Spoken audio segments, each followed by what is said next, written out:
So, fun fact, I'm someone who falls in love pretty easily. So I had many crushes back in school. You could say that with every new school year, I also had a new crush. Yet, I never actually considered confessing my feelings to any of them. That's because I'm a very shy and introverted person, and on top of that, I have a very low self-esteem. That was also the reason why I struggled making friends in school. I was usually alone, and I didn't think anyone would want to be friends with me, let alone date me. So I believed that there was no point in telling anyone how I felt. That was also the case with the person this story is about.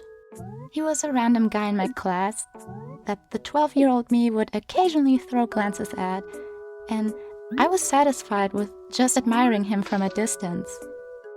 But on one fateful afternoon, I was scrolling on Facebook, which, for anyone who isn't a dinosaur, Facebook was actually popular among teenagers back in my day. Anyways, I was just casually stalking my crush when I stumbled across a post he shared. It was from a website called Ask FM. That sparked my curiosity. I clicked on it and found out that it was a site that allowed other people to ask you random questions that you could then answer and share on social media. Which is what my crush did.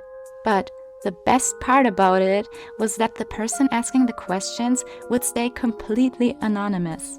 Young me thought that this was the perfect opportunity to get in contact with my crush. So I decided to sign up and give it a shot. Coming up with a good first question was hard for me because even though I knew my identity was completely hidden, I was still paranoid about somehow coming across as a weirdo. I don't remember what I ended up asking him, but it was probably something basic like, "What's your favorite food?" When I saw his reply later that day, I got so excited over it. And from then on, I was hooked. I continued asking him different questions for the next few days, while also making sure I don't go overboard since I didn't want to spam him or anything. The site turned out to be a good way to get to know him more, since I basically knew nothing about him. I mean, I don't even remember his name. With every question I asked, I felt like I was getting closer to him. And that feeling of getting closer, while not quite being there yet, made my heart yearn for more. So one day, I gathered all my courage and typed, "You're really cute. Did you know that?" My heart was racing while I was eagerly and anxiously awaiting his response. Thanks. I bet you're cute too. Reading that made my heart skip a beat. It almost felt like he was actually complimenting me. But I couldn't shake the thought that he would never call me cute if he knew who I really was. So I typed, "Me? Cute? How would you know?" Well, how about you let me confirm it tomorrow during recess? That's when I started to get really nervous. Oh no, he wants to meet me in real life? What should I do? It's my fault things have gotten this far. I can't just back out now. So I just said, "Tomorrow in recess? Okay, bet." I felt obligated to agree to it, like I owed it to him. In hindsight, I know it wasn't that deep. But back then, I felt really guilty for leading him on like that. The next day during recess, I saw him waiting outside and looking around.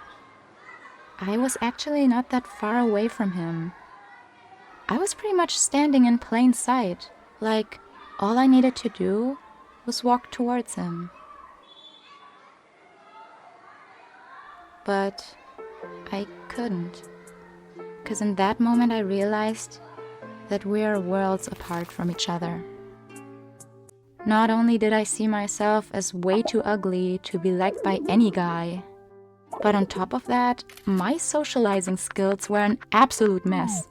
I had zero confidence and could never bring myself to just meet up with someone like that. I knew that I had no chance of ever getting closer to him. After that, I kinda sobered up and left Ask FM for good. Even though this outcome left a bit of a bitter taste in my mouth, the silver lining that young me took away from this experience was that I finally found a way to connect with other people. The internet. Not only did the internet provide a space for like-minded individuals, like weeps, to connect, but it also allowed me to hide most of the things I was insecure about, which was mainly my looks and extreme awkwardness. This led to me getting into various online long-distance relationships over the following years. Most people don't deliberately choose to be in this kind of relationship, since the distance is usually seen as a hurdle that needs to be overcome, instead of something that you actively seek out. But not for me. I was only able to connect to people through a computer screen, so those online relationships were the only thing in my comfort zone. I was never in a hurry to move on to the next stage of meeting in real life. My love language is words of affirmation, and I'm not a big fan of physical touch. So I was satisfied with just having someone to talk to about my thoughts and feelings, or just to have a good laugh together. As I got older, I also became more brave when it came to revealing myself, like sending a selfie or eventually even having a video call. I was still comfortable with these kind of things because yes, the person now knew what I looked like, but I still had control over the situation and could moderate how much they got to see of me. After turning 18, that control was forcefully taken away from me. So, for better or for worse, I had to grow out of this phase of online relationships. From then on, I started dating people exclusively in real life. These days, I can't imagine going back to dating through a computer screen. Though, that is exactly what I have to face right now. Because last month, my boyfriend was forced to move back to his home country for reasons that are outside of our control. And with the current state of the world, I don't even know if I will ever see him again. I can't even begin to describe how heartbroken I am over this. We've been living together for almost a year now. Before leaving, he made an extensive effort to decorate my bedroom with as many hearts as he can, which I'm so grateful for. I know life goes on, and I will try to keep my head up high and focus on my personal growth and goals, which is exactly why I made this video. I wanted to make a Storytime channel for years now, and on the day my boyfriend left, he held my hands, looked me in the eyes, and asked me to promise him to continue pursuing my dreams. I'm grateful for everything he's done for me, and his kindness will always stay with me.